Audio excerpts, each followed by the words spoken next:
एक बार देवर्षि नारद अपने पिता ब्रह्मा जी के सामने नारायण नारायण का जप करते हुए उपस्थित हुए और पूज्य पिताजी को दंडवत प्रणाम किया। नारद जी को सामने देख ब्रह्मा जी ने पूछा, नारद, आज कैसे आना हुआ? तुम्हारे मुख के भाव कुछ कह रहे हैं। कोई विशेष प्रयोजन है अथवा कोई नई समस्या? नारद जी ने उत्तर देते हुए कहा, पिताश्री, ऐसा कोई विशेष प्रयोजन तो नहीं है। कई दिनों से एक प्रश्न मन में खटक रहा है। आज आपसे इसका उत्तर जानने के लिए उपस्थित हुआ हूँ। तो फिर विलंब कैसा? मन की शंकाओं का समाधान शीघ्रता से कर लेना ही ठीक रहता है। इसलिए निसंकोच अपना प्रश्न पूछो। ब्रह्मा जी ने कहा, पिताश्री, आप सारे सृष्टि के परम पिता हैं। देवता और दानव आपकी ही संतान हैं। भक्ति और ज्ञान में देवता श्रेष्ठ हैं तो शक्ति तथा तपाचरण में दानव श्रेष्ठ हैं। परंतु मैं इसी प्रश्न में उलझा हुआ हूँ कि इन दोनों में कौन अधिक श्रेष्ठ है और कौन अपने देवों को स्वर्ग और दानवों को पाताल लोक में जगा दी, ऐसा क्यों? इन्हीं प्रश्नों का उत्तर जानने के लिए मैं आपकी शरण में आया हूँ। नारद ने ब्रह्मा जी से अपना प्रश्न बताते हुए कहा।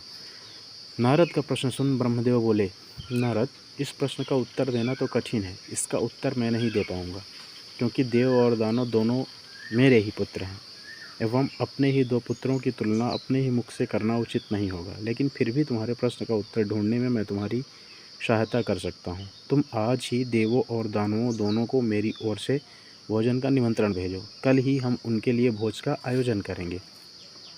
कल ही तुम्हारे प्रश्न का उत्तर भी तुम्हें मिल जाएगा।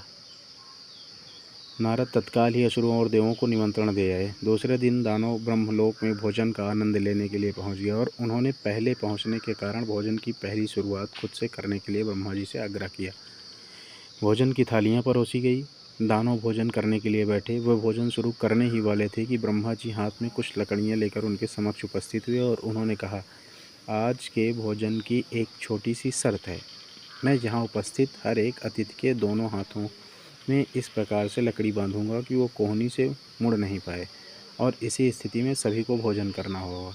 कुछ देर बाद सभी असुरों के हाथों में लकड़ियाँ बन चुकी थी। अब असुरों ने खाना शुरू किया, पर ऐसी स्थिति में कोई कैसे खा सकता था? कोई असुर सीधे थाली में मुंह डालकर खाने का प्रयास करने लगा, तो कोई भोजन को हवा में उछाल कर मुंह में डालने का प्रयत्न करने लगा। दानवों की ऐसी स्थिति देखकर नारद जी अपनी हंसी नहीं रोक पाए।